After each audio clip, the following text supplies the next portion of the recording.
of Jason Blum, that's coming from Blumhouse Productions, and also, of all people, comedy director David Gordon Green, as well as more commercially communicated Danny McBride, right, who managed to craft a familiar yet fresh take on the long-running horror series, which is probably the best one since the original, man. I did want to do a marathon of some of the other ones to try and lead up to this, but due to circumstances beyond my control, that seems to be happening right now.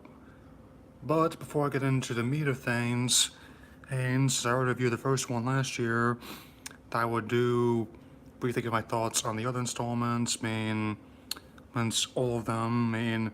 Second one from 1981 I thought was good. Third one, Season of Witch, that one gets a lot of heat. Even though a lot of people don't like that one, I kind of understand why. I also kind of appreciate it's got a bit of a cult following, and I can appreciate what they're trying to do at least, but I understand how the reactions it got at the time. In many ways, it's kind of different from all these Conjuring movies that take place in the same fictional universe but touch different parts of that, but it's not important right now. I found that fourth and five were okay. Six was alright. Keep trying to remember that one since I've seen all of them ever since I was 13 when they've been regular fixtures of AMC's Fear Fest. H2O in 1998, which tried to do what this one did. It beat directly with the first couple that ignored the events of all the other sequels. Was pretty decent, I thought. Resurrection I did not really like that much at all, and I just, to put it mildly, did not really care for the Rob Zombie films at all, since his original horror ones I kind of like Devil's Rejects and House of 1,000 Corpses, but I think he was made out of his death for this series, but thankfully, and also another one that's helped manage to bring the series back to its former glory is okay, so I just had it. It was a son of the late Mustafa Malik Akkad, now I got it, and Blumhouse's business model suited the series well. Managed to, basically disregard, for the most part, most events of the other films, just focus on keeping the continuity of the earlier ones, though I think one element that's still canon is the fact that Dr. Loomis was written out as dead, given the death of Donald Pleasance. It's between the other films released,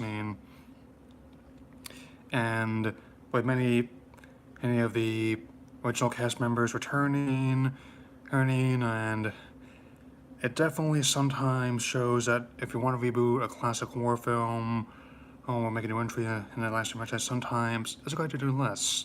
Less is more.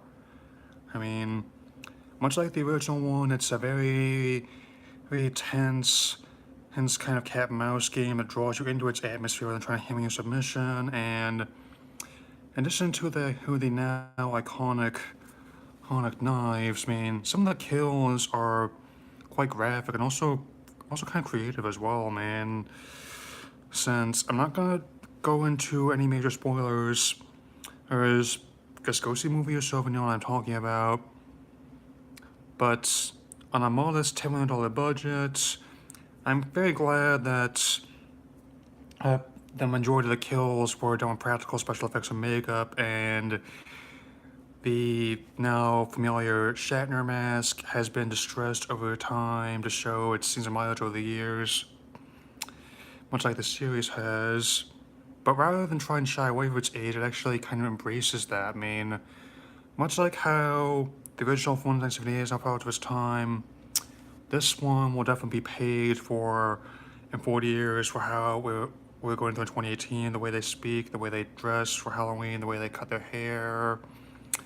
And yes, a lot of dark comedy scenes, definitely music, given how Green's previous work on the offbeat comedy such as Pineapple Express.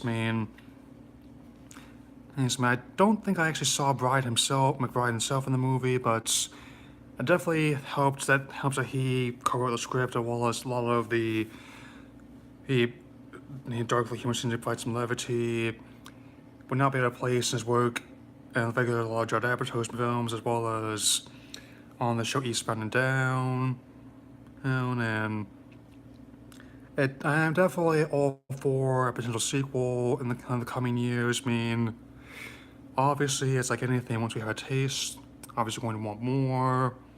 Or it's more, and definitely a good sign given how it's managed to make over $100 million in its first 10 days of release alone, making more its opening weekend than either the zombie films made in their entire runs, man. So I'm going to give this one a stellar 4 out of 4, and as for the previews, no particular order this time. Captain Marvel still looks really fun. And Split, freaky. Just ignore that, man. That's someone on their mobile out there, man. I'm trying, but it's not gonna be going over everything I saw, just the ones that stood out at me. And Happy Death Day to you. I did not see the first one. Okay, I'll just talk to you guys all later then.